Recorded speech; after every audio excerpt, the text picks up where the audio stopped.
అందరికీ కూడా ప్రభువైన యేసుక్రీస్తు నామములో నా హృదయపూర్వక వందనాలు తెలియజేస్తూ మరొక శుక్రవారాన్ని దేవుడు మనకి అనుగ్రహించి దేవుని సన్నిధానంలో కొన్ని గొప్ప విషయాలను నేర్చుకోవడానికి దేవుడు ఇచ్చిన అవకాశాన్ని బట్టి కృతజ్ఞతాస్తుతులు చెల్లించుకుంటూ ఈరోజు మనుషుల యొక్క పద్ధతి ఎలా ఉందంటే వివేకం అనేది లేదండి. వివేకం లేదు ముందు. ఎలా అంటే ఆ వివేకంలో ఎంత ఎలా కోల్పోయామంటే పంచదార లాంటి ఇసుకని ఒక చోట పెట్టి పంచదారని ఒక చోట పెడితే మనము గుర్తుపట్టలేము. కానీ ఒక చిన్న చీమ ఏం చేస్తుంది? ఇసుకని తీసుకెళ్ళిద్దా పంచదారని తీసుకెళ్ళి. మరి ఎవరు వివేకవంతులు జ్ఞానవంతులండి? చీమే జ్ఞానము వివేకము. అందుకనే దేవుడు మనకి ఏమని చెప్పారు? చీమల ఎంతకి వెళ్ళి నేర్చుకోమన్నాడు. మన పరిస్థితి అలా ఉందన్నమాట. మంచేదో చెడేదో తెలియని దినాల్లో మనం ఉంటున్నాం. ఈరోజు నేనేం మాట్లాడాలనుకుంటున్నానంటే, చాలా మంది మన గృహాల్లో పిల్లలు పెళ్లి ఈడికి వచ్చిన వారు ఉంటారు. పెళ్లి వయసు వచ్చిన వారికి కుటుంబాల్లో ఎవరిని జతపరచాలో, ఏ సంబంధాలు చూడాలో, ఏమి చెయ్యాలో అనేది, ఏమి ఇవ్వాలో, ఎవరిని ఎన్నుకోవాలో, దేనికి ప్రాధాన్యత ఇవ్వాలో అనేది బైబిల్ గ్రంథంలో పాత నిబంధనలోనే స్పష్టంగా రాసి ఉంచారు క్రైస్తవ ప్రపంచానికి.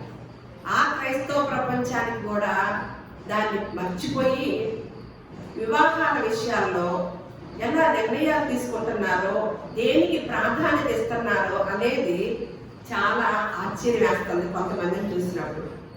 మనకి చాలా మంది పెద్దలు వరకట్నం విషయంలో చాలా మంది పోరాడి కట్నం తీసుకోకూడదు, కట్నం తీసుకున్న వారు మనకి టీవీ 9లో కూడా ఇదివరకు వేసేవారు. ఏమనేవాళ్ళు? గాడిద ఒక్కో ఏదో అనేవాళ్ళు అనమాట. వరకట్నాన్ని గురించి పోరాటం చేసిన ఒక ఆయన ఉన్నారు. ఆయన పేరేంటి?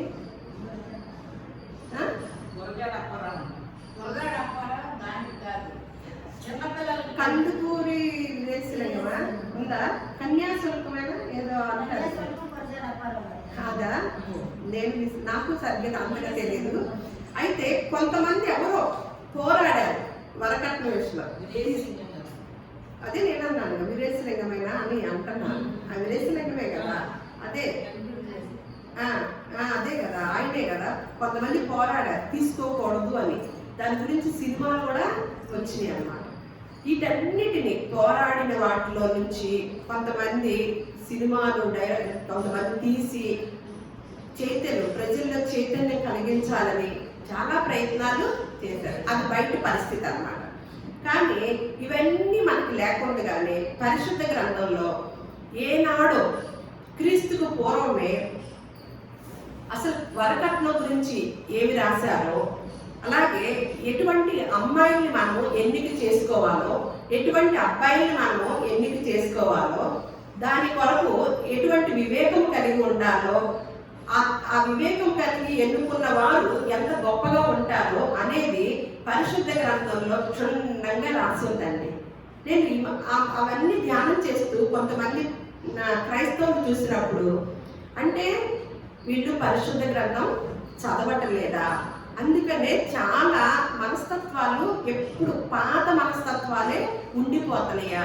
యేసుక్రీస్తు వారిని నమ్ముకోవడం అంటే ఏదో ఆచారపరంగా 40 రోజులు పాటిస్తేనో, లేకపోతే నెలలో 4 ఆదివారాలు దేవుని సన్నిధికి వెళితేనో చాలా. అంటే అసలు యేసుక్రీస్తు వారి యొక్క విధానము, పరిశుద్ధ గ్రంథం యొక్క విధానం ఏంటంటే, మీరు మారు మనస్సు పొందుకోవాలి. ఇదివరకు మీకు ఎటువంటి అభిప్రాయాలు ఉన్నాయో, ఇదివరకు ఎటువంటి ఆలోచనలు కలిగి ఉన్నారో, వాటినన్నిటికీ దేవుడికి విరుద్ధమైనది, దేవుని వాక్యానికి విరుద్ధమైనది ఏదైనా ఉందంటే అది మీరు మానుకోవాలి. ఖచ్చితంగా మీరు మానుకొని మారు మనసు పొందితేనే తప్ప దేవుని రాజ్యానికి వెళ్ళలేరు అని స్పష్టంగా తెలియజేసిన గ్రంథము మన చేతుల్లో ఉన్నప్పుడు మనము దేన్ని అనుసరించుతున్నాం?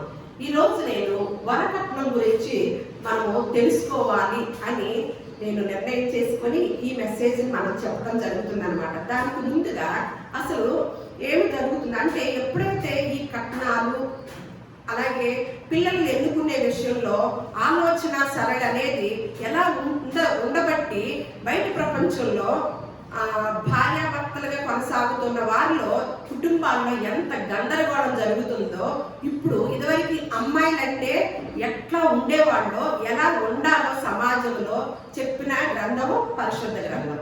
కానీ ఇప్పుడు ఆడవారు ఎంత భయంకరంగా ఉంటున్నారో, మరి మగవారు భర్తలుగా ఆడవారిని ఎలా మరి కుటుంబ పరిపాలన చేస్తున్నారో, అలాగే ఆడపిల్లలు మరి భర్తల్ని ఎంత కొంటున్నారో, ఇవన్నీ కనుక ఆలోచిస్తూ ఉంటే సమాజం ఏమైందంటే తారుమారైంది అనమాట.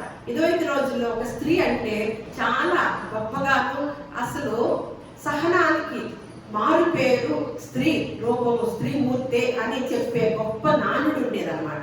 ఇప్పుడు స్త్రీ అనగానే ఏమంటున్నారు? భయపడుతున్నారు. అసలు భార్య అనగానే డ్రమ్ములు కూడా చూసుకుంటున్నారు, డ్రమ్ అనేది ఇంటికి రాకుండా చేస్తున్నారు. అలా భర్తలు అలాగే ఉన్నారు, భార్యలు అలాగే ఉన్నారు, బిడ్డలు అలాగే ఉన్నారు, తల్లిదండ్రులుగా ఉన్న వారు కూడా ఎలా ఉన్నారు అంటే, అందరిది ఆ బంధాల్లో ఉన్న విధానము, ఆ బాంధవ్యం కనపడని పరిస్థితిలో ఉందన్నమాట. కానీ కుటుంబ వ్యవస్థ అనేది ఎట్లా ఉండాలి, భార్య ఎలా ఉండాలి, భర్త ఎలా ఉండాలి, తల్లిదండ్రులు ఎలా ఉండాలి, పిల్లలు ఎలా ఉండాలని చాలా స్పష్టంగా రాసి ఉంచారు పరిశుద్ధ గ్రంథంలో. ఈ రోజు మనం వాటినన్నిటిని రాబో రోజుల్లో నేర్చుకుందాము ఖచ్చితంగా. ఎందుకంటే సంఖ్యాకాండంలో ఒక మాట ఉంటుందండి. సంఖ్యాకాండంలో ఒక మాట ఉంటుంది.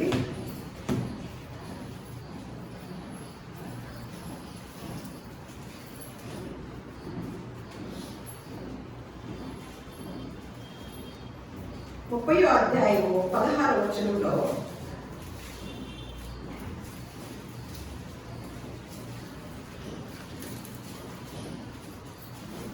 ఇవి నేను చదువుతాను. ఇవి భర్తను గుర్చి దీన్ని చాలా జాగ్రత్తగా మీరు టిక్కు పెట్టుకొని ఉంచుకోండి అన్నమాట. ఇది ఈ వాక్యాన్ని అండర్లైన్ చేసుకొని ఉంచుకోవాల్సిన వాక్యం. ఇవి భర్తను గూర్చియు, భార్యను గూర్చియు, తండ్రిని గూర్చియు, బాల్యమున తండ్రి ఇంటనున్న కుమార్తెను గూర్చియు యెహోవా మోషేకు ఆజ్ఞాపించిన కట్టడలు. చాలా సువర్ణ అక్షరాలతో రాయించిన మాటలు అన్నమాట. ఈ మాటల్లోనే ఈ ధర్మాల్లో ఒక ధర్మాన్ని మనం ఈరోజు తెలుసుకుందాం అన్నమాట. మనకి తర్వాత ధర్మాలు తర్వాత తెలుసుకుందాము. ఏమనంటే, ఇప్పుడు మనము వరకట్నం గురించి బయట ప్రపంచంలో చాలా మంది చెప్పి పలానా వాళ్ళు అని మీరు కట్నం కనుక తీసుకుంటే పోలీసుకి కంప్లైంట్ ఇవ్వండి, అవి ఇవన్నీ చెప్తూనే ఉన్నారు. కానీ వాటిని కొనసాగిస్తూనే ఉన్నారన్నమాట. అలాంటి సమయాల్లో పరిశుద్ధ గ్రంథంలో ఉన్న మాటలు కనుక మనం ధ్యానం చేస్తుంటే, బయట ప్రపంచం ఏమని ఇది ఒక మత గ్రంథం అంటుంది. కాదండి, ఇది ఒక గొప్ప గ్రంథం అని మనం ఎప్పుడూ తెలుసుకుంటూనే ఉన్నాము, ఆశ్చర్యపోతూ ఉన్నాం అన్నమాట.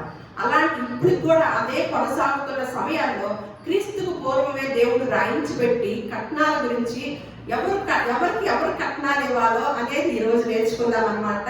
ఇప్పుడు మనకు తెలిసి ఎవరికి కట్నం ఇవ్వాలండి? ఆడవాళ్ళు మగవాళ్ళకి ఇవ్వాలని ఇప్పుడు నడుస్తున్నది. అదొకటే చెప్పండి. ఎప్పుడు నడుస్తున్నది ఏంటంటే నడుస్తుందంట చెప్పండి. అంటే ఇప్పుడు ట్రెండ్ గా ఉండేది ఏంటంటే మగవాళ్ళకు ఆడవాళ్ళు ఇదంతా కూడా కొనుక్కోవాలి, కట్నం ఇచ్చి కొనుక్కోవాలి. ఓకేనా? ఇప్పుడు బయట ప్రపంచంలో ఉందా, క్రైస్తవ ప్రపంచంలో కూడా ఉందా? కనపడుతుందా? ప్రపంచంలో కూడా ఉన్నది. ఉందండి. బయట ప్రపంచంలో ఉందా, క్రైస్తవ ప్రపంచంలో ఉందా అంటే, మరి క్రైస్తవ ప్రపంచంలో క్రైస్తవులు పరిశుద్ధ గ్రంథం చదవలేదా? బయట ప్రపంచంలో వాళ్ళ గురించి మనం మాట్లాడతాం. మనం నేర్చుకోవాల్సిన అవసరం కూడా లేదు.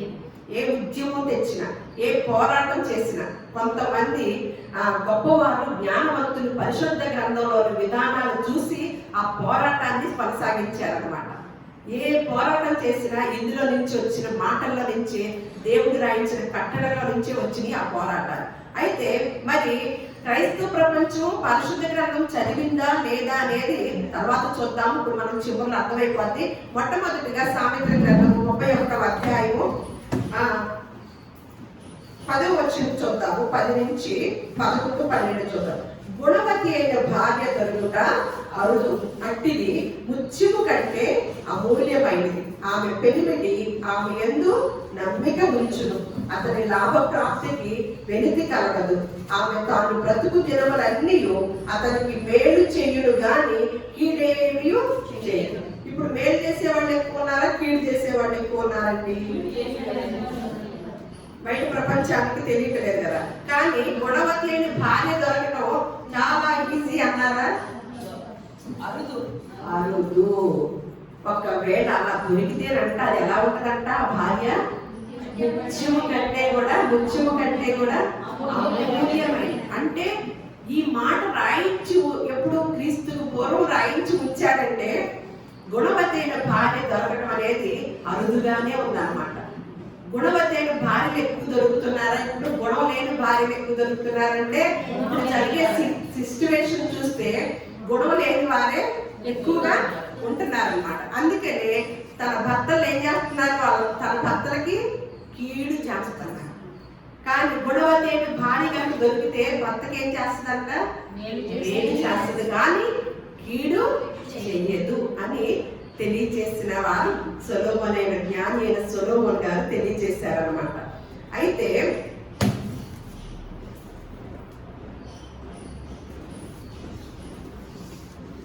ఈరోజు ఆదికాండము ఒక కుటుంబం గురించి చెప్తాము, తెలుసుకున్నాము. ఆ కుటుంబంలో మొట్టమొదటిగా ఒక గొప్ప కుటుంబంగా ఉన్న కుటుంబంలో ఏమేమి ఆ కుటుంబంలో జరిగిందో చూద్దాం అన్నమాట. ఈరోజు ఆదికాండము మీరు 23వ అధ్యాయం తీసుకొని చూడండి. నేను చెప్తూ ఉంటాను, మీకు అర్థమవుతుంది. ఇక్కడ అబ్రహాము శారా గురించి మీకు అందరికీ తెలుసు. కానీ మొట్టమొదటి నుంచి ఏమి నేను తీసుకురావాలనుకోవట్లేదు. కానీ ఆ కుటుంబంలో అబ్రహాము గారు కుటుంబంలో ఏం జరిగిందో చూద్దాం అన్నమాట. శారా జీవించిన కాలము అనగా శారా బ్రతికిన ఏళ్ళు 125 ఏళ్ళు. శారా కనాను దేశమందని హెబ్రోనును కిర్యాతర్బాలో మృతి పొందారు. అప్పుడు అబ్రహాము శారా నిమిత్తము అంగలార్చుటకును ఆమెకు చేర్చుటకును వచ్చారు. ఇక్కడ ఏంటి అంటే సంఘటన, అబ్రహాము గారికి శారా గారికి చాలా 100 సంవత్సరాలప్పుడు కుమారుడు కలిగాడు అన్నమాట, ఇస్సాకు. కానీ ఇస్సాకుకు వివాహం కాకముందే శారా చనిపోయిందంట. అబ్రహాము గారి భార్య ఇస్సాకు లేక పుట్టిన ఇస్సాకు గారు పుట్టారు కదా. ఇస్సాకు గారికి వివాహం కాకముందే శారా తల్లి చనిపోయిందంట. ఇప్పుడు అబ్రహాము గారు ఒక్కడే ఉన్నాడు. యవనస్తుడైన ఇస్సాకు ఉన్నాడు. ఇస్సాకుకు మరి వివాహం చేయాలి. ఇప్పుడు అబ్రహాము గారు నిర్ణయం తీసుకోవాలి, ఏం చేయాలి, ఎవరిని ఎన్నుకోవాలి, ఎవరిని నిర్ణయించాలి అని ఒక ఆలోచన కలిగి అదే అధ్యాయము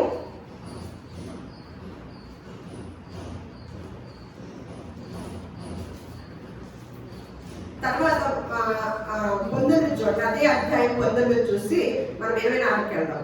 అలా ఆ తర్వాత అబ్రహాము కనాను దేశంలో, మీరు ఆ అధ్యాయం అంతా తర్వాత చదువుకోండి. అంటే ఆవిడ చనిపోయిన తర్వాత పాతి పెట్టబడే విషయంలో ఏ ఊరిలో పాతి పెట్టాలో, ఎవరి సహాయం పొందారో అవన్నీ ఉంటుంది అనమాట. అక్కడ చివరిగా మనకేంటంటే అబ్రహాము కనాను దేశంలో హెబ్రోను మమ్రే ఎదుట ఉన్న మత్సేల పొలము గుహలో తన భార్య అయిన శారాను పాతి పెట్టెను. ఆ పొలమును దానిలో ఉన్న గుహయు హేతు కుమారుల వలన శ్మశానం కొరకు అబ్రహామునకు స్వాస్యముగా స్థిరపరచబడెను. మీరు అధ్యాయం జరిగితే వారి కుటుంబంలో ఆ సంఘటన తెలుసుకుంటారు. అంటే శారాను పాతి పెట్టడానికి కొన్ని మాటలు జరిగినాయి. ఇక్కడ చివరిగా ఆవిడ్ని ఎక్కడ పాతి పెట్టారంటే హెబ్రోనులో మమ్రేగా ఉన్న మెక్సికన్ పొలంలో పాతి పెట్టారు. ఓకే, అయిపోయింది అక్కడికి. ఇప్పుడు 24కి రండి అన్నమాట. అబ్రహాము బహుకాలం గడిచిన వృద్ధుడై ఉండెను. అన్ని విషయములలోనూ యెహోవా అబ్రహామును ఆశీర్వదించెను. ఎన్ని విషయాల్లో అంట? అన్ని విషయాల్లో యెహోవా అబ్రహామును. అప్పుడు అబ్రహాము తనకు కలిగిన సమస్తమును ఏడుచుండిన తన ఇంటి పెద్ద దాసులతో, నీ చెయ్యి నా తొడ క్రింద పెట్టుము, నేను ఎవరి మధ్య కాపురం ఉన్నానో ఆ కనానీయుల కుమార్తెలలో ఒకదానిని నా కుమారునికి పెళ్లి చేయక నా స్వదేశమందున్న నా బంధువుల యొద్దకు వెళ్ళి ఇస్సాకును నా కుమారునికి భార్యను తెచ్చినట్లు ఆకాశము యొక్క దేవుడును భూమి యొక్క దేవుడునైనా యెహోవా తోడని నీ చేత ప్రమాణం చేయించుదనని అనెను. ఆ దాసుడు, ఈ దేశమునకు నా వెంట వచ్చుటకు ఒకవేళ ఆ స్త్రీ ఇష్టపడని ఎడల నీవు బయలుదేరి వచ్చిన ఆ దేశమునకు నేను నీ కుమారుని తీసుకొని పోవదనా అని అడిగగా అబ్రహాము, ఇక్కడ చూడండి ఏమంటున్నాడంటే, తన ఇంటి పెద్ద, అంటే మన భాషలో చెప్పాలంటే పెద్ద పనివాడు అనమాట. ఇంటికి ఉన్న ఆస్తులన్నిటికీ కూడా పిఏ అనుకోండి. ఇప్పుడు ఉన్న వాళ్ళకి పిఏగా అందరూ ఇప్పుడు మన ఒక మంత్రి గారిని కలవాలన్నా, ఒక రాజుగారిని కలవాలన్నా మంత్రి గారిని ఉంటారు కదా, రాజుగారి దగ్గర మంత్రి గారిని సంప్రదిస్తాం. అలాగే మంత్రులు ఇప్పుడు ఉన్న వాళ్ళలో పిఏ గారిని సంప్రదిస్తాం కదా. అవన్నీ ఆ ఇంటికి ఎలియాజర్ అనే ఆయన పిఏగా పనిచేస్తున్నారు. ఆయన్ని పిలిచి, ఇదిగో ఏమంటున్నాడంటే, నేను ఎవరి మధ్య కాపురం ఉన్నానో ఆ కనానీయుల కుమార్తెలో పెళ్లి చేయను, అందుకని నా స్వదేశమందున్న నా బంధువుల యొద్దకు వెళ్ళి ఇస్సాకుకి ఒక భార్యను, ఒక అమ్మాయిని నువ్వు తీసుకొనిరా భార్యగా అని తెలియజేస్తారనమాట. తెలియజేసినప్పుడు ఎలియాజర్ అంటున్నాడు, మరి నేను వెళతాను, ఆ అమ్మాయిని అడుగుతాను, తను ఇక్కడికి రావడం ఇష్టపడకపోతే ఏం చేయమంటావు అన్నాడు అనమాట. ఇదేంటో మీకు తెలుసా? ఇక్కడికి వస్తే ఏమవుతుంది? దాన్ని ఏమంటారు? ఏమంటారు? ఇల్లరకం. అంటే ఇక్కడ అబ్రహాము యొక్క విధానం, మనసు ఫస్ట్ నుంచి కూడా వస్తున్న ఆ విధానం దేవుడు పెట్టిన ఒక విధానం అన్నమాట, ఒక ధర్మము, మన యొక్క సాంప్రదాయం అనేది ఇక్కడ చూస్తూ ఉంటాం. అబ్రహాము ఏమన్నా ఒక అమ్మాయిని నా స్వదేశం నుంచే తీసుకురమ్మంటాడు. ఇక్కడైతే వద్దు, ఇక్కడ పిల్లలు నాకు వద్దు అంటే నిర్ణయం చేసుకునేటప్పుడు ఎలా నిర్ణయం చేసుకోండి, ఎక్కడికెక్కడ ఉన్న వాళ్ళని అడ్జస్ట్ అవుతున్నాడా, ఒక మంచి అమ్మాయిని ఎన్నుకోవడానికి తను ముందుకెళ్తున్నాడా అనేది చూడండి ఒకసారి.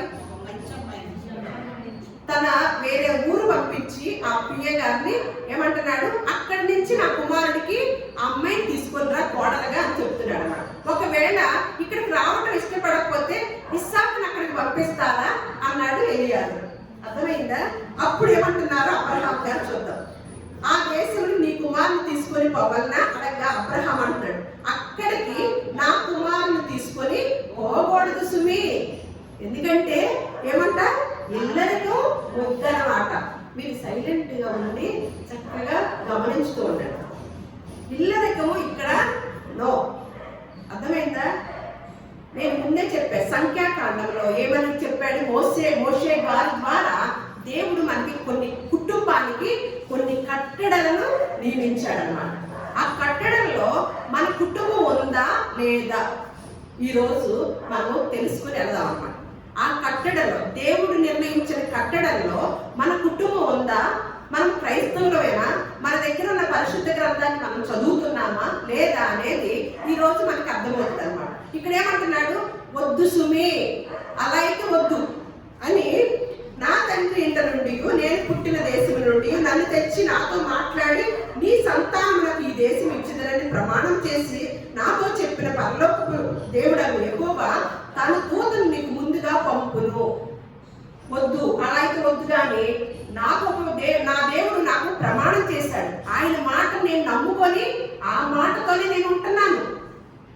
ఆయన ఖచ్చితంగా ఆయన ప్రమాణాన్ని, ఆయన చేసిన యొక్క నిబంధనను నా పట్ల నెరవేరుస్తాడు. కాబట్టి ముందుగా దూత వచ్చింది, వెళ్ళని అక్కడ నుండి నీవు నా కుమారునికి భార్యను తీసుకొని వచ్చేదము. ఎంత నమ్మకమో చూడండి. అబ్రహాం గారు కూడా దేవుని నమ్మాడు కదా. ఆయనకి ఏమైందంటే అది నీతిగా ఎంచబడింది. ఎప్పుడైతే ఎలియాజరు గారు, నువ్వు అనుకున్నట్లు అమ్మాయి రాలేదయ్యా, రాదనుకోండి, అప్పుడు నేనేం చేయను, మీ అబ్బాయిని అక్కడ తీసుకెళ్దామా అంటే సర్దుకుపోతున్నాడా? లేదు. నాకంటూ నా దేవుడు నేను ఎప్పుడైతే ఆయన్ని అనుసరించానో ఒక వాగ్దానం చేశాడు. వాగ్దానం చేసిన దేవుడు నమ్మదగిన దేవుడు. నా సంతానాన్ని ఆశీర్వదిస్తానన్నాడు, నీకు వారసుడు అన్నాడు. అలాంటప్పుడు నా కుమారుని ఇళ్ళకి ఎలా పంపిస్తాను అని దేవుడి యొక్క నిర్ణయం ఉంటుంది. కాబట్టి అయితే నీ వెంట వచ్చుటకు ఆ స్త్రీ ఇష్టపడని ఎడల ఈ ప్రమాణం నుండి విడుదల పొందెదవు, కానీ నీవు నా కుమారుని అక్కడికి తీసుకొని పోకూడదని అతనితో చెప్పాడు. ఎంత చూడండి స్టాండ్ తన ఆలోచనలు. ఎందుకంటే ప్రమాణం చేసి వెళ్తున్నాడు ఎలియాజర్ గారు. నీ ప్రమాణము ఏమి ఇబ్బంది అవ్వదు. ఆమె ఒప్పుకున్నప్పుడు నువ్వు చేసిన ప్రమాణం ఏమి ఇబ్బంది అవ్వదు. ఆ ప్రమాణం ఏం పర్వాలేదు, అది దేవుడు మళ్ళా నిన్ను మన్నించుతాడు, పర్లేదు అని చెప్పి ఏమంటున్నాడు, ఆ దాసుడు తన యజమానుడు అబ్రహాము తన క్రింద తన చేయి పెట్టి ఈ సంగతి విషయమే ప్రమాణం చేశాడు. అతడు తన యజమానుని ఒంటిలలో 10 ఒంటిలను, తన యజమానుని ఆస్తిలో శ్రేష్టమైన నానా విధములకు వస్తువులను తీసుకొని పోయెను. అతడు లేచి అరమ్మాలయములోనున్న నాహోరు పట్టణము చేరి సాయంకాలం అందు స్త్రీలు నీళ్లు చేదుకొనవచ్చు వేళకు ఆ ఊరి బయటనున్న నీళ్ల బావి యొద్ద తన ఒంటెలను మోకరింపచేసి ఇట్లయ్యను.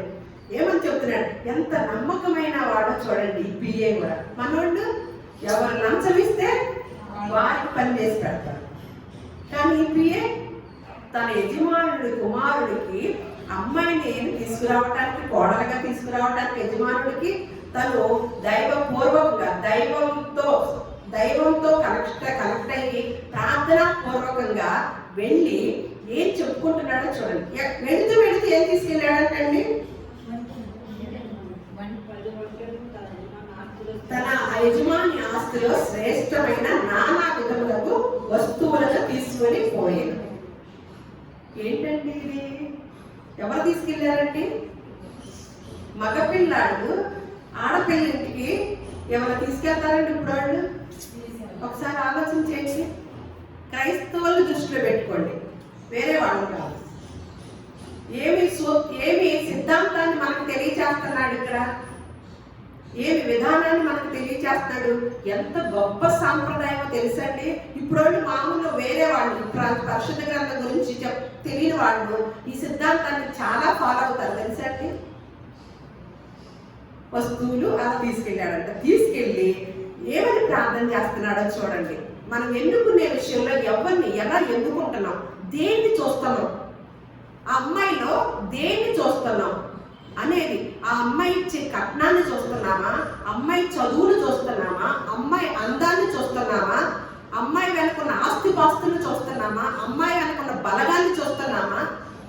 ఒకసారి ఈ మాటలన్నీ చెప్పే కదా, ఇక్కడ ఈయనేం చూశారో అబ్రహాం గారి యొక్క పెద్ద పనివాయన ఎలియాజర్ గారు ఏం చూశారో, దేవుడు దేవుని సంకల్పంలో అబ్రహాం గారు కూడా ఎలాంటి వివేకము కలిగి తనకు ఒక గొప్ప కోడల్ని సిద్ధం చేసుకుంటున్నాడో ఒకసారి ఆలోచిస్తే, ఇది స్టడీ చేసినప్పుడు నేను చాలా ఆశ్చర్యపోయానండి.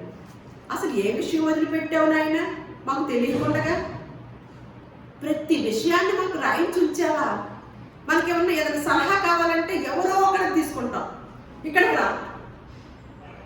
కుటుంబానికి సంబంధించిన ప్రతి విషయం కూడా పరిశుద్ధ గ్రంథంలో రాయించుకుంటే మనం సలహాలు ఎవరి దగ్గర తీసుకుంటాం తెలుసండి? అజ్ఞానం దగ్గర తీసుకుంటాం. అప్పుడు ఏమవుతుంది? ఆ సలహాలు ఫెయిల్ అయిపోతుంది అనమాట. ఎవరి దగ్గరికి రావాలో వాళ్ళ దగ్గరికి వస్తే సక్సెస్ అవుతాయి అన్నమాట. ఇక్కడ ఏమని ప్రార్థన చేస్తాడు?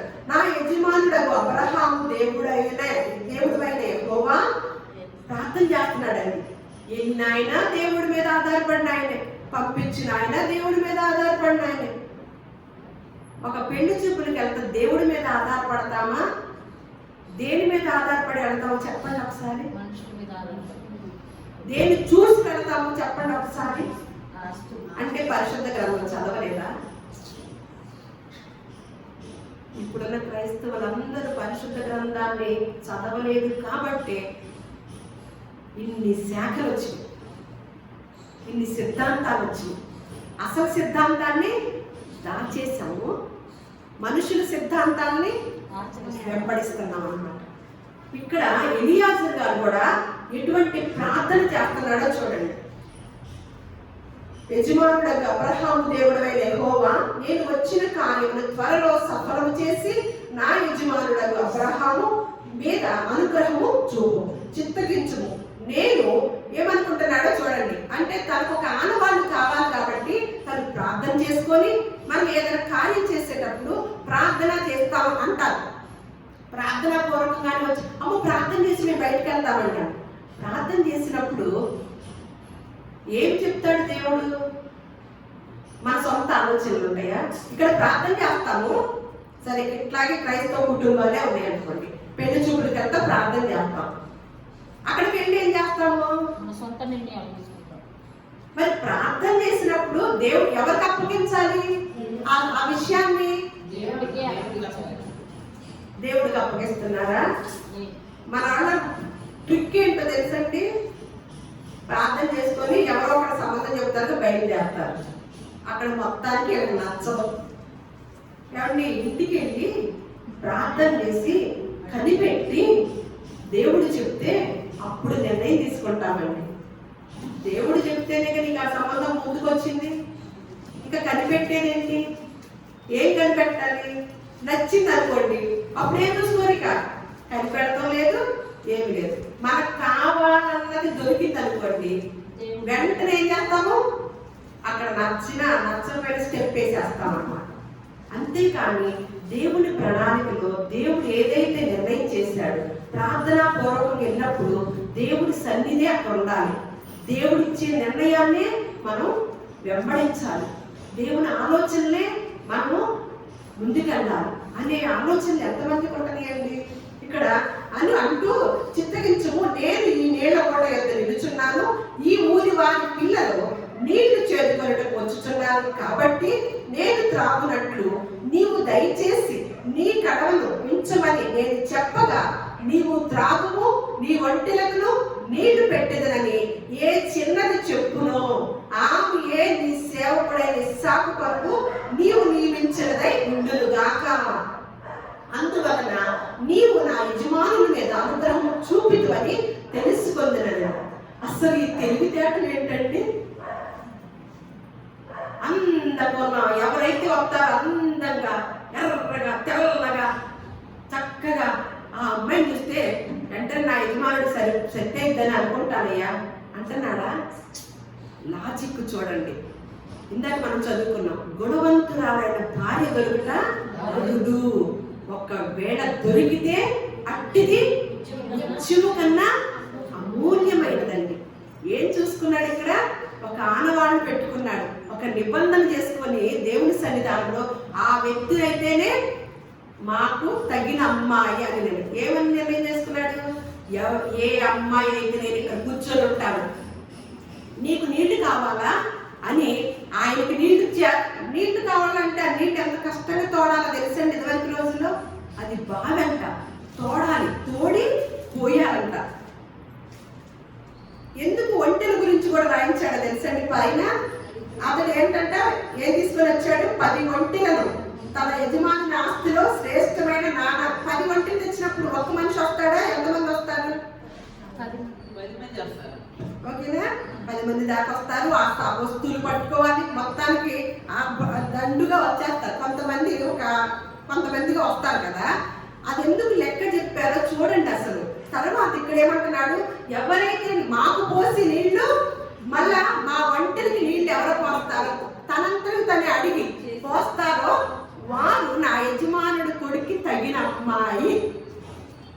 అక్కడ ఏ కుటుంబంలో నుంచి వచ్చిందో చూశాడా? ఏ ఆస్తి కలిగిన అమ్మాయో వచ్చిందని ప్రార్థన చేశాడా? ఎంత అందమైన అమ్మాయి వచ్చిందని ప్రార్థన చేశాడా? నాకు ఇవన్నీ చదువుతుంటేనండి ఎంత ఆశ్చర్యం వేసిందోనండి. ఎందుకంటే నేను కూడా ఒక కుమారుడు తల్లిని. ఈ మాటలు కొంతమంది చెప్పాను అనుకోండి, మంచిగా తీసుకోను, కోపం వచ్చింది. అయినా సరే నేను దీన్ని ధ్యానం చేస్తూ నేర్చుకుంటున్నాను కాబట్టి, ఏదో ఒక సమయంలో మా అబ్బాయికి కూడా వివాహం చేయాలి కాబట్టి నేను అప్పుడు ఏ అమ్మాయిని ఎన్నుకోవాలి?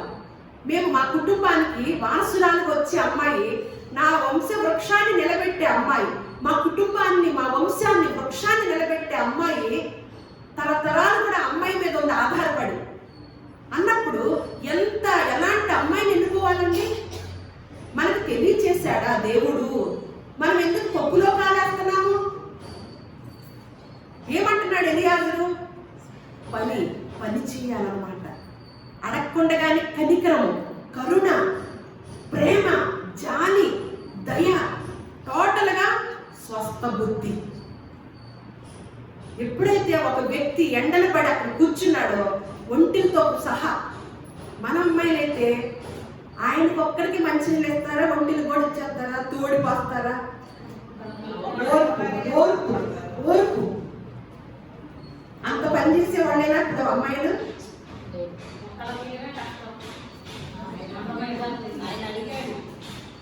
ఆయన ప్రార్థన చేసుకున్నాడు, మరి మీరు ప్రార్థన చేసుకున్నారా? మరి ఎవరికి తప్పు?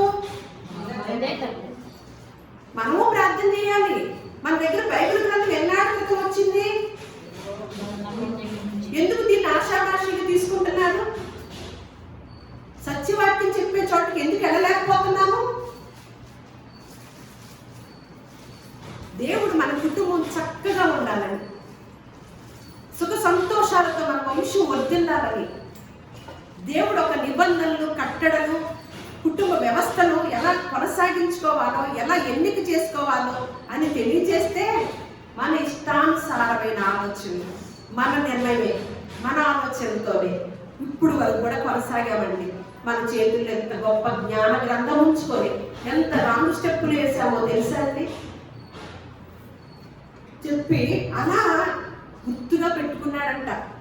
పెట్టుకున్నప్పుడు అతడు ఆ మాటలాడుట చాలింపక ముందే అబ్రహాము సహోదరుడైన నాహోరు భార్యకు మిల్కా కుమారుడైన బెతూయేలుకు పుట్టిన రెబ్కా కడవ భుజం మీద పెట్టుకొని వచ్చింది. ఆ చిన్నదంట మిక్కిలి చక్కనిదంట. ఆమె కన్యక, ఏ పురుషుడును ఆమెను కూడలేదు. ఇప్పుడు అమ్మాయిలు ఎలా ఉంటున్నారండి? పవిత్రంగా ఉంటున్నారండి. వాళ్ళ వస్త్రధారులైనా, వాళ్ళ పనిపాటలైనా, వాళ్ళ నడవడైనా ఒక్కసారి చూడండి. ఒక్క అమ్మాయిని చూసినా మనకి చక్కగా సంతోషంగా ఆ పిల్లల్ని చూసి గౌరవించేటట్లుగా ఉన్న వస్త్రధారణ కానీ, వాళ్ళ పనితీరు కానీ ఉంటుందా? ఏం లేదు. చదువు ఒక్కటి వస్తే చాలు, ఇంట్లో పని ఏది రాదు. కుటుంబాన్ని కట్టుకునే విధానము అది నేర్పించే పని ఎవరిది? మనం అది కూడా నేర్చుకున్నాం కదా. తల్లి ఎట్టిదో బిడ్డలు కూడా అట్టిదే అని గ్రహించేస్తారంట. కుమార్తెలుగా ఉన్న మన తల్లులుగా ఉన్నవారు, కుమార్తెలు కలిగిన వారు కుమార్తెలకు ఏమి నేర్పిస్తున్నారో ఒక ఇంత ఆలోచన చేయండి. కుమారుడితో కలిగిన తల్లులు కుమారుడికి ఏ అమ్మాయిని నిర్ణయం చేసుకుంటున్నారో, ఎటువంటి ఆశలు కలిగి ఉంటున్నారో, దేనికి ప్రాధాన్యత ఇస్తున్నారో ఒక ఇంత ఆలోచన చేయాలి. వచ్చిందంట. వచ్చి ఆమె ఆ బావిలోనికి దిగిపోయి కడవను నీళ్లతో నింపుకొని ఎక్కిరాగా ఆ సేవకుడు ఆమెను ఎదుర్కొనటకు పరిగెత్తి, నీ కడవలో నీళ్లు కొంచెం దయచేసి నన్ను త్రాగనిమ్మని అడిగి, అందుకు ఆమె అయ్యా త్రాగమని చెప్పి త్వరగా తన కడవను చేతి మీదకి దించుకొని అతనికి దాహం ఇచ్చింది. మరియు ఆయన అడిగాడా? తర్వాత చూడండి.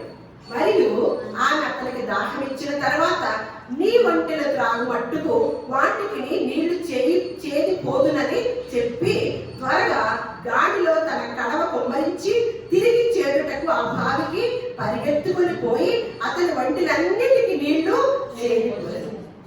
ఇప్పుడు అమ్మాయిలకి ఒక పని చేస్తే ఒక పని చెప్తే అరముక్క చేస్తారు. ఇక్కడ ఒక పని చెప్తే ఈవిడ ఏం చేసింది?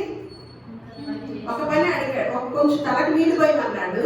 ఎంత చేస్తుంది కష్టం? ఎలాంటి నిర్ణయం తీసుకున్నాడండి! ఎంత అసలు నేను అనుకుంటాను, దేవుడి మీద ఆధారపడి నిస్వార్థంగా కనుక మనం ఉంటే మనకు తగిన కోడళ్ళు వస్తారని నా ఆలోచన. దేవుని మీద ఆధారపడాలి, దేవుని ఆలోచనలకి ప్రాధాన్యత ఇవ్వాలి. మన ఆలోచన ఒక్కటి కూడా అక్కడ ఉందా, ఆ కోడళ్ళ వల్ల తిప్పలు తక్కువ, ఖచ్చితంగా తిప్పలు తక్కువ. ఎందుకంటే నేను తర్వాత చెప్తానన్నమాట మాట వీళ్ళు ఎన్నుకున్న విధానం. త్వరగా ఇచ్చి ఒంటెలకు రాగుటైన తర్వాత ఆ మనుషుడు 1/2 తులం ఎత్తుగల బంగారు ముక్కు కమ్మిని ఆమె చేతులకు 10 తులముల ఎత్తుగల 2 బంగారు కడియలు తీసి, నీవెవరి కుమార్తెవు, దయచేసి నాతో చెప్పుము, నీ తండ్రి ఇంట మేము ఈ రాత్రి బస చేయుటకు స్థలం ఉన్నదా అని అడిగాను. అందుకు ఆమె, నేను నాహోరుకు వెల్కా కలిగిన కుమారుడకు బెతూయేలు కుమార్తెనను, మరియు ఆమె మా యొక్క చాలా గడ్డియు ఏం చెప్తుందో చూడండి. ఎప్పుడైతే మేమందరం మీ ఇంటికి వస్తామన్నామో కొంతమంది పిల్లలు అంటారు తెలుసండి, బాబు ఇవాళ మా అమ్మ కూర వండింది అయిపోయిందండి. కొంతమంది నేర్పుతారండి తల్లులు, ఉన్నారా లేదా? ఈ అమ్మాయి ఏమంటుంది, మా ఇంట్లో మా యొక్క చాలా గడ్డియు మేతయు రాత్రి బస చేయుటకు స్థలమును ఉన్నవనగా. అంటే ఈ అమ్మాయిలు ఏమున్నాయి? జాలి, దయ, కరుణ, ప్రేమ, సహనం, మంచి పనివంతురాలు. అస్సలు ఎన్ని గుణాలు ఉన్నాయో చూడండి. దేవుని యొక్క ఆలోచన చొప్పున వెళితే ఎటువంటి గుణవంతురాలు వస్తుందో చూడండి ఇస్సాకు గారికి అని చెప్పి, ఆ మనుషుడు తన తల వంచి ఆ యెహోవాకు మొక్కి వెంటనే ఈ ఎలియాజరు గారు కూడా చూడండి మధ్యవర్తులు. ఇప్పుడు మధ్యవర్తులు ఉంటారు, ఏం చేస్తారు? లాభం లాభం, మేము ఈ సంబంధం తెచ్చాము, మాకెంత ఇస్తారు. వ్యాపారాలు అయిపోయాయి. వ్యాపారాల్లాగానే తల్లిదండ్రులు కూడా వాళ్ళు కూడా వ్యాపారాలు అయిపోయారు. ఇలా అయ్యేసరికి ఈ కుటుంబ వ్యవస్థ, ఈ పెళ్లిళ్ళ వ్యవస్థ ముక్కలైపోతుందండి. పట్టుమని ఎన్నాళ్ళు పెళ్లి ఆ వ్యవస్థని కొనసాగిస్తారు అంటే కొంచెం భయంగానే ఉంది. పట్టుమని 10 ఏళ్ళు దాకా వస్తే అవార్డు వచ్చండి, పద్మశ్రీ అవార్డు ఏదో ఉంటాయి కదా. పట్టుమని 20 ఏళ్ళు ఉంటే ఇంకా పెద్ద అవార్డు ఇవ్వచ్చండి. అలాగే ఉన్నారు ఇప్పుడు, లేకపోతే లేదా? నేను ఒక్కదాన్ని అంటున్నాను. అప్పుడు ఎలియాజరు అంటున్నారంట, అబ్రహామును నా యజమానుని దేవుడైన యెహోవా స్తుతింపబడును గాక, ఆయన నా యజమానునికి తన కృపను తన సత్యమును చూపుట మానలేదు. ఎందుకు? అబ్రహాం గారికి కృపను సత్యమును ఎందుకు చూపించాడు? అబ్రహాము దేవుని నమ్మెను, అంతే. నమ్మాడు. ఎలా నమ్మాడు? ఆయన గతం తెలుసు కదా మనందరికీ. మనము నమ్ముతాం. మనం ఎలా నమ్ముతాం? చాలా మంది మనుషులు ఏమంటారు, మేము అది చేస్తే మేము మందిరానికి వస్తామండి, అది చేశాక వచ్చి కానుకో ఏదో పెడతాం. ఏం చేసేది? ఏం చేయాలి? ఇవాళ ఉన్నాం ఇలా, ఇక చాలా ఇది చేయటం, ఇంకేం చేయాలి? చచ్చిన సింహం కన్నా బ్రతికొన్న కుక్క మేలు. ఇవాళ ఉన్నాం మేలు, అంతే. ఇప్పుడు ఏమంటున్నాడు? నేను త్రోవలో ఉండగానే యెహోవా నా యజమాని బంధువుల ఇంటికి నన్ను నడిపించినని కృతజ్ఞత తెలియజేస్తున్నాడండి దేవుడికి. తన తల్లి అంతటా ఆ చిన్నది పరిగెత్తుకొని పోయి ఈ మాటలు తన తల్లి ఏంటి వారికి తెలిపారు. రిబ్కాకు లాబాను అని ఒక సహోదరుడు ఉండేను. అప్పుడు లాబాను ఆ బావి దగ్గర వెలుపడుకున్న ఆ మనుషుని ఎద్దుకు పరిగెత్తుకొని పోయాను. అతడు ఆ ముక్కు కమ్మెను తన సహోదరి చేతులున్న ఆ కడియమును చూచి, ఆ మనుషుడు ఇలాగ నాతో మాట్లాడని తన సహోదరి అని రిబ్కా చెప్పిన మాటలు విని ఆ మనుషుని ఎద్దుకు వచ్చాను. అతడు ఆ బావి వద్ద ఒంటిల దగ్గర నిలిచి ఉండగా లాబాను, యెహోవా వలన ఆశీర్వదింపబడిన వాడా, లోపలికి రమ్ము, నీవు బయట నిలవలేలా, ఇల్లును ఒంటిలకు స్థలమును నేను సిద్ధము చేయించుతున్నాను. ఆ మనుషుడు ఇంటికి వచ్చినప్పుడు లాబాను ఒంటిల గంతలు నింపి ఒంటెలకు గడ్డియు మేతయు కాళ్ళు కొనుక్కుంటకు అతనికి అతనితో కూడా ఉన్న వారందరికి నీళ్ళిచ్చి అతనికి భోజనం పెట్టించరు. కానీ అతను నేను వచ్చిన పనిలో చెప్పక మునుపు భోజనం చేయననగా లాబాను చెప్పగలను. మీకు ఒకటి అర్థమవుతుందా? ఇది ఒకటి చేస్తారు, ఇది చేస్తారు, మిగతా అన్ని వదిలేస్తారు. నాకు అసలు ఎంత కోపం వచ్చిందోనండి. ఈయన ఏమన్నాడు? భోజనం అంతా సిద్ధం చేశాడు. అయ్యా మళ్ళా నేను వచ్చిన పని మీరు సరే అంటేనే ఇది సెట్ అయిందని చెప్పి తను అన్నాడు. అందుకని ఎక్కడి నుంచి వచ్చిందండి, ఎక్కడి నుంచి వచ్చింది ఈ సాంప్రదాయం? మనకెవరు తెలుసు? బైబిల్ గ్రంథం తెలియని వాళ్ళ సాంప్రదాయం అనుకుంటాం. కాదు, ఏ సాంప్రదాయం వచ్చినా, ఏ పద్ధతి వచ్చినా, ఏ నిష్ఠ ఏది వచ్చినప్పటికీ కూడా పరిశుద్ధ గ్రంథంలో ఇచ్చారండి.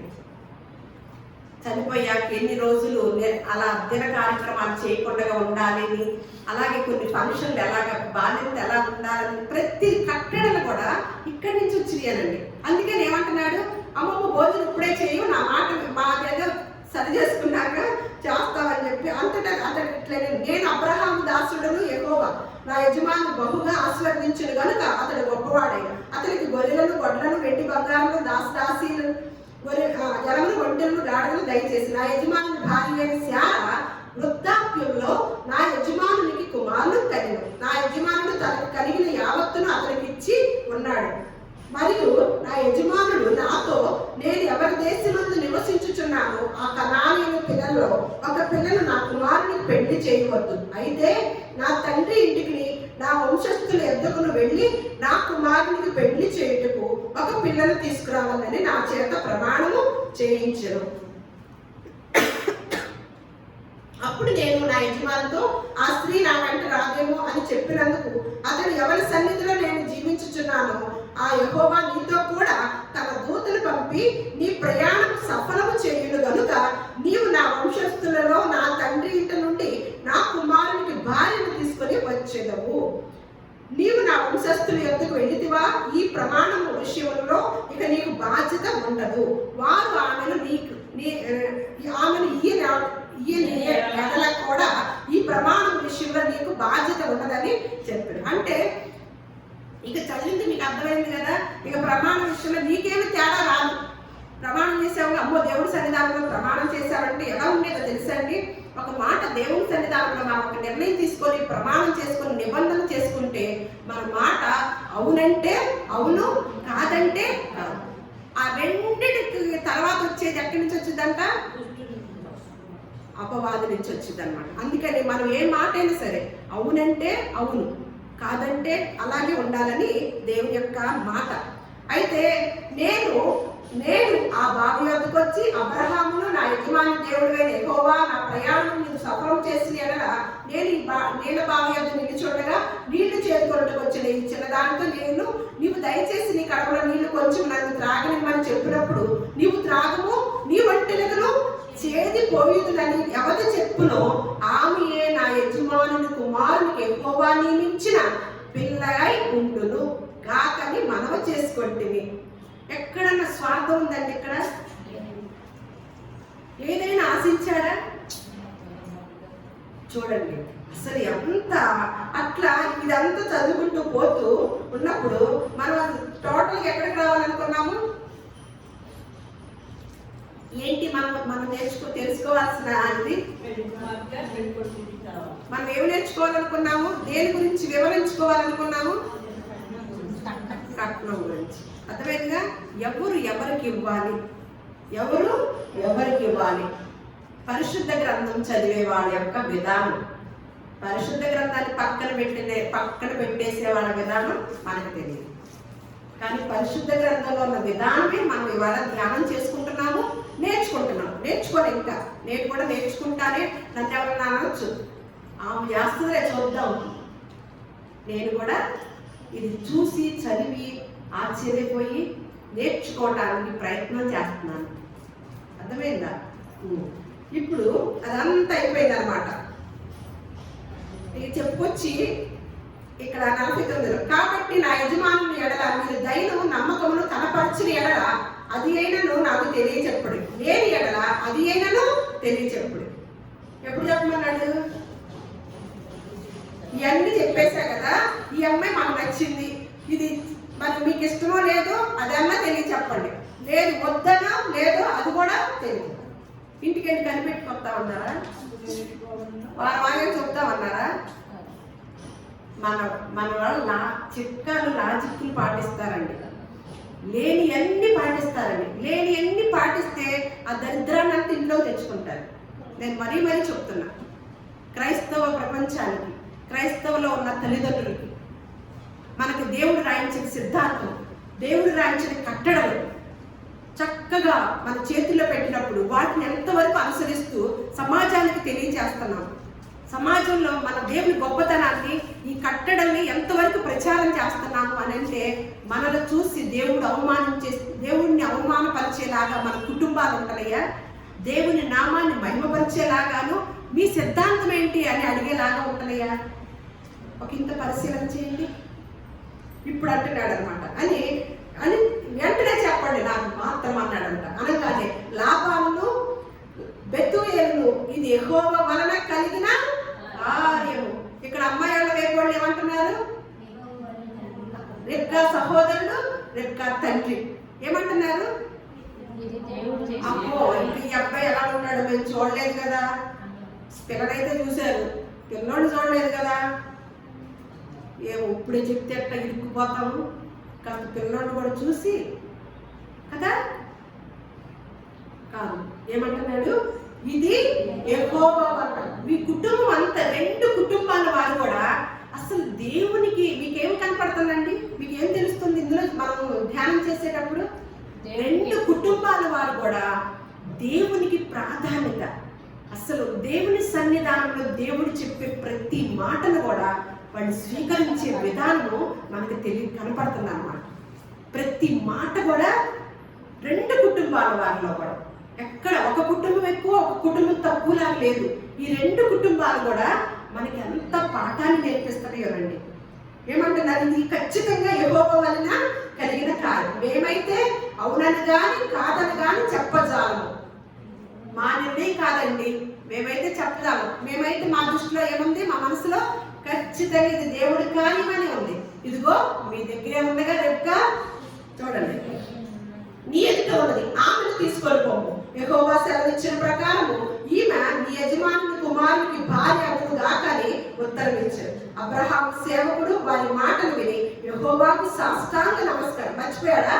సేవకుడు సాష్టాంగ నమస్కారం చేసి. నిజంగా ఇలాంటి టయాల్లో ఎన్ని ఆలోచనలు, ఎన్ని మాటలు, దేవుని మాట తప్ప అన్ని వస్తాయండి. వెంటనే సాష్టాంగ నమస్కారం చేశారంట. నేను కొంతమంది చూస్తాను, ఆడబిడ్డ కట్నం ఎంత, అమ్మాయి కట్నం ఎంత, అమ్మాయి ఎంత చేస్తుంది, మాకు కావాలండి, ఏదో ఒకటి చెయ్యాలి. అమ్మాయి దగ్గర నుంచి ఏదో ఒకటి తెచ్చుకుంటేనే కదా మా అబ్బాయి మళ్ళీ సెటిల్ అవ్వాలి. మరి మా అబ్బాయి సెటిల్ అవ్వాలంటే ఏదో ఒకటి ఉద్యోగంలో, పెద్ద ఉద్యోగంలో ఉండాలి, అటు నుంచి తెచ్చుకునే సొమ్మన్నా ఉండాలి. ఈ కదా మన ఆలోచనలు. ఏమంటున్నారు ఇక్కడ? అబ్రహాము సేవకుడు వారి మాటలు విని సాష్టాంగ నమస్కారం చేస్తుంది. తరువాత ఆ సేవకుడు ఏం చేస్తున్నాడో చూడండి. ఇక్కడ వరకట్నము నిషేధం అనేది మనకు ఒక పరిశుద్ధ గ్రంథంలో పక్కాగా చెప్పాడండి. ఎవరండి ఈ మత గ్రంథం అనేది? దేవుడు స్త్రీలకి ప్రాధాన్యత ఇచ్చిన గ్రంథం అండి. స్త్రీలను గొప్పగా చూసిన గ్రంథం అండి. బయట ప్రపంచంలో స్త్రీలకు ఎంత ప్రాధాన్యత ఉందో తెలుస్తుంది కదా, కానీ ఈ పరిశుద్ధ గ్రంథంలో స్త్రీలకు ఇచ్చిన గొప్పతనాన్ని చూస్తే నాకు ఎప్పుడు సంతోషం వేస్తుందండి. అంత ప్రాధాన్యత ఇచ్చాడు. ఏమంటున్నాడంటే, తర్వాత ఆ సేవకుడు వెండి నగలను, బంగారు నగలను, వస్త్రములను తీసి రెబ్కాకి ఇచ్చాడంట. మనమైతే ఏం చేస్తాము? ఏం చేస్తారండి? లక్ష్మి చెప్తుంది. ఒకసారి చెప్పాము లక్ష్మి. మరియు అతడు ఆమె సహోదరునికి తల్లికి విలువ గల వస్తువు ఎవరు ఇచ్చాడు? రెబ్కాకి తగ్గి రెబ్కాకి ఇచ్చాడు. తర్వాత ఇప్పుడు అమ్మాయిలు కన్నోళ్ళు అదృష్టవంతులు, అబ్బాయిలు కన్నోళ్ళు అదృష్టవంతులు. అమ్మాయిలు కన్నోళ్ళే అదృష్టవంతులు. తెలుసు నేను ఇద్దరిని కన్నాను కాబట్టి.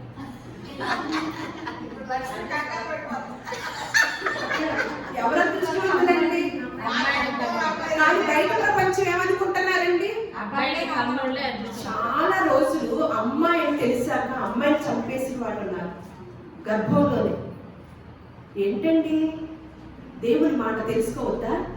దేవుడు ఏమి నిర్ణయం చేశాడో తెలుసుకోవద్దా? తెలుసుకోవడానికి చెప్పేవాళ్ళు చెప్తేనేమన్నా అస్సలు ఎక్కవు.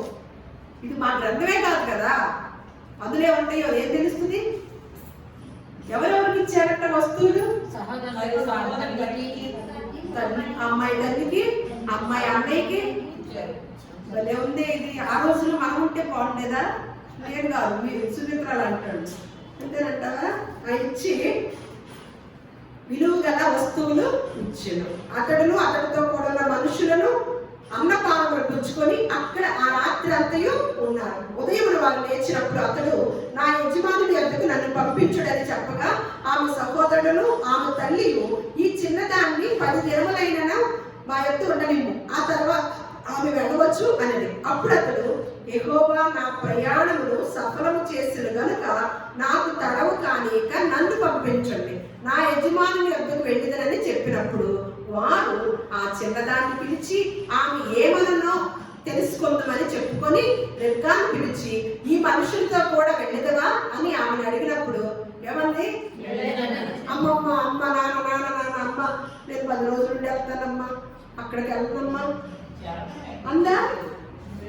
దేవుని ప్రణాళికకి దేవుడు ఏది నిర్ణయించాడో, దేవుడు ఎక్కడ ఎక్కడ జతగా ఏర్పాటు చేసి సాటి అయిన సహకారాన్ని ఉంచాడో ఆ వ్యక్తి దగ్గరికి ఏం చేస్తుందండి? వెళ్తానంటుందండి. అందుకని ఏమంటున్నారు? ఎక్కడ పిల్ల అంటున్నారు? ఎక్కడ పిల్ల? ఆడపిల్ల. ఎక్కడ పిల్ల? పేరే పెట్టారు కదా, ఇప్పటి నుంచి వచ్చి మధ్యలో వచ్చిందా ఎప్పటి నుంచో వచ్చిందా? ఆ ధర్మం, ఆ సిస్టమ్, ఆ విధానం ఎలా ఎలా చేసుకోవాలి, ఎలా ఏం ఇవ్వాలి, ఎలా నిర్ణయం చేసుకోవాలి అనేది ఈరోజు నేను ఇది అంత ధ్యానం చేస్తుంటే ఎంత సంతోషంగా ఉందోనంటే, ఇవన్నీ రాసినప్పుడు ఎక్కడో ఎదుగుతాం, ఎవరో సలహాలు అడుగుతాం, మా నిర్ణయాలు కూడా ఎంత దారుణంగా ఉంటాయ్యా, ఎన్ని మాలు నీకు ఇబ్బంది తెచ్చామయ్యా మేము అని అనిపిస్తుంది అనమాట. వెంటనే ఏం చేశారు? ఏమందంట, రెబ్కాను పిలిచి వెళ్దావా అని అడిగితే కాబట్టి వారి సహోదరు రెబ్కాను అడిగి ఏమందంట, రెబ్కాను పిలిచి ఈ మనుషులతో కూడా వెళ్ళదవా అని ఆమెను అడిగినప్పుడు వెంటనే ఏం చెప్పింది? వెళతాను అంతే. అంతేగాని మమ్మల్ని మా నాన్న వదిలి ఉండలేనండి, అయ్యో ఇప్పుడు దాకా నన్ను పెంచారు వాళ్ళు వదిలాడు ఉండటానికి కాదు. నీవు ఎక్కడ దానివి? ఇక్కడ దానివి. ఇది నీ కుటుంబం, ఇది నీ వంశం, ఇది నువ్వు వదిల చేయాలి. ఈ పాలన, ఈ కుటుంబ పరిపాలన నీకు అప్పగించుతున్నాడు. ఇక అక్కడ కాదు, అక్కడ కాదు. ఇది వ్యవస్థ, ఇది దేవుడు పెట్టిన ధర్మం, విధి. ఎంత బాగుందో చూడండి. ఈ ధర్మంలో ఎక్కడన్నా తేడా కనపడుతుందా అని అనగానే రెబ్కాను పిలిచి అని అన్నాడుగా. కాబట్టి వారు తమ సహోదరి అయిన రెబ్కాను ఆమె దాదిని అబ్రహాము సేవకుని అతనితో వచ్చిన మనుషులను సాగము నంపినప్పుడు వారు రెబ్కాతో మా సహోదరి నీవు ఏమని దీవిస్తున్నారు? దీవించడం ఉందా లేకపోతే ఏమన్నా మూటలు ఇస్తున్నారా? ఏమన్నా ఆస్తిపాస్తులు ఇచ్చి పంపిస్తున్నారా? నిజంగా అండి, ప్రతిదీ రాసి పెట్టాడండి. ఎంత గొప్పగా ఆడపిల్లల తల్లికి ఎంత సంతోషం తెలుసండి. దేవుడు ఎంత గొప్ప దేవుడు అండి. మనకి ఎన్నో మార్లు ఆడపిల్లలకు పుట్టిన వాళ్ళకి అమ్మో ఆడపిల్లలు మాకు కట్నాలు ఇవ్వాలి కదా, ఇబ్బందిగా ఉంది కదా అని అంటారు. మగపిల్లలు పుట్టిన వాళ్ళైనా విరవీగుతూ ఉంటారు. ఇద్దరిది సమానం చేస్తాడండి, ఇద్దరిది సమానం. ఈ పిల్ల అక్కడ వదిలి ఇక్కడికి రావాలి, వారు ఆ పిల్లని అక్కడ ఒక విధానం ఇచ్చి తీసుకురావాలి. ఇది సిస్టమ్. మన సిస్టమ్ ఏంటి? పిల్ల ఇక్కడ ఇల్లు వదిలి రావాలి, వచ్చేటప్పుడు అన్నీ తీసుకురావాలి, ఆమె వదిలేయాలి అమ్మ బాబుని, ఇంకా పైకి వచ్చిన మూట తీసుకొని రావాలి. ఇదేం న్యాయం అండి? కాదు. ఇక్కడ అమ్మాయిని తెచ్చుకోవాలి, అక్కడ ఇబ్బందిని అక్కడ వాళ్ళకి అన్ని సమకూర్చాలి. ఇది వ్యవస్థ, ఇది దేవుడు పెట్టిన ధర్మం. ఏమంటున్నారంటే చక్కని ఆశీర్వాదం అన్నమాట. మనస్ఫూర్తిగా మంచి కుటుంబం మా అమ్మాయికి దొరికిందండి అని మనస్ఫూర్తిగా ఆశీర్వదిస్తున్నారు. వారు రెబ్కాతో మా సహోదరి నీవు వేల వేలకు తల్లి వగుదు పగవారి గవిని స్వాధీనపరచుకొందురు గాక అని ఆమెను దీవింపగా రెబ్కాయు ఆమె 10 కత్తెలు లేచి వంటిని ఎక్కి ఆ మనుషులు వెంబడి వెళ్ళింది. అట్లు ఆ సేవకుడు రెబ్కాను తోడుకొని పోయాను. ఇప్పుడు అబ్బాయి సంగతి. ఇప్పుడు అబ్బాయిలు ఎక్కడ ఉంటారండి? ఏ అబ్బాయిని నిర్ణయం చేసుకున్నారండి? ఈ అబ్బాయికి నాకు నచ్చితేనే నేను చేసుకుంటాను మన అబ్బాయి. కానీ ఇక్కడ ఏంటండి, ఎలియాజరు గారు తెచ్చిన సంబంధం నాన్న చెప్పటము, పిఏ గారు వెళ్ళటము, అమ్మాయిని తీసుకురావటము, ముక్కు మొక్కలు చూడలేదు. సరే ఏమైనా ఇంట్లో యూట్యూబ్ చూస్తున్నాడా? సాయంకాలం పొలమున వెళ్ళి ప్రార్థన చేసుకుంటున్నాడు. మన పిల్లలకు ప్రార్థన వచ్చా?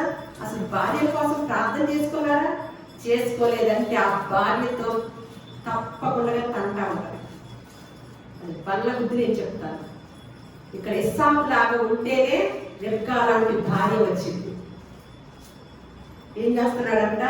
ఎక్కడ తన సొంత నిర్ణయాన్ని తీసుకోలేదండి, యవ్వనస్తుడండి. సాయంకాలం ఇస్సాకు పొలంలో ధ్యానింప బయలు వెళ్ళి కన్నులెత్తి చూచినప్పుడు వంటిలో వచ్చుచుండు. రెబ్కా కన్నులెత్తి ఇస్సాకును చూసి వంటి మీద నుండి దిగి మనల్ని ఎదుర్కొనడానికి పొలంలో నడుచుచున్న ఆ మనుషుడు ఎవరని దాసుని అడగగా ఇతడు నా యజమానుడని చెప్పాను కనుక ఆమె ముసుగు వేసుకునేను. అప్పుడు దాసుడు తాను చేసిన కార్యములన్నీ ఇస్సాకుతో వివరించి చెప్పాడు. ఇప్పుడండి గుణవంతురాలైన భార్య వస్తే తల్లి లేని ఆ భర్తకి, తల్లి లేని కుమారుడికి ఎంత ఆదరణ వచ్చిందో ఇక్కడ చెప్తాం. ఇస్సాకు తల్లి అయిన శారా గుడారంలోనికి, అంటే తన తల్లి గుడారంలోకి ఇస్సాకు తన భార్యను తీసుకెళ్ళాడు. ఆమెను తీసుకొని పోయి అట్లు అతడు రెబ్కాను పెళ్లి చేసుకోనగా ఆమె అతనికి భార్య. అతడు ఆమెను ప్రేమించను. అప్పుడు ఇస్సాకు తన తల్లి విషయమై దుఃఖ నివారణ పొందెను. అప్పుడు వరకు ఏముందంట? బాధ, తల్లి చచ్చిపోయిందని బాధ, దుఃఖము, మనోవ్యాధి. ఆ దుఃఖాన్ని తీసివేసేది లాగా తల్లిని కూడా మరించేటట్లుగా ఆ భార్య ఉందంట. భార్య స్థానం అంటే తల్లి ప్రేమను కూడా, తల్లి చనిపోయింది కదా, దుఃఖంతో ఉన్న ఆ భర్తని తల్లి ప్రేమను మరిచేంత ప్రేమను చూపించిందంట. ఇస్సాకు ఏం చేశాడంట? ప్రేమించాడంట. రెబ్కా ఏం చేసింది? లోబడింది. ముందేమో కలగాలి, భార్యలు లోబడాలంటే భర్తలు ఏం చేయాలి? ఎలా ప్రేమించాలి? తన శరీరాన్ని ఎలా ప్రేమించుకుంటున్నాడు? ఈ కొత్త నిబంధనలో కవర్ చేశారు దేవుడు. తన శరీరాన్ని ఎలా ప్రేమించుకుంటున్నాడు? అలా ప్రేమిస్తే అత్తగారు ఊరుకుంటారా? మరి చెప్పండి. ఎవరి స్థానం వాడిది. ఆ స్థానంలోకి మనం వెళ్ళకూడదు, మన స్థానంలోకి వాళ్ళు రాకూడదు. అప్పుడు కుటుంబం ఎలా ఉంటుంది? చక్కగా ఉంటుంది. దేవుడు పెట్టిన కుటుంబంగా ఉండి సంతోషంగా వర్ధిల్లుతారన్నమాట. మన వంశవృక్షము మరి దీవించాడు కదా రెబ్కాని, నీ సంతతి వారు ఆశీర్వదించబడతారు. అంత ఆనందాన్ని మనం ఇచ్చిన వారు. మన నిర్ణయాల్లోనే, మనం తీసుకునే నిర్ణయాల్లోనే మన కుటుంబ వ్యవస్థ కొనసాగిద్దామన్నమాట. మన ఇల్లు చక్కగా ఉండాలన్నమాట. మన ఇల్లు ఓడబెట్టుకోవాలన్నమాట. కుటుంబంలో ఉన్న స్త్రీ పాత్రలో గొప్పగా ఉంటుందండి. లోబడి ఉండాలి, భార్య భర్త ప్రేమించాలి. ఈ రెండు ధర్మాలు. దేవుడి మాటలు మన హృదయాలను ఫలింప చేయను గాక.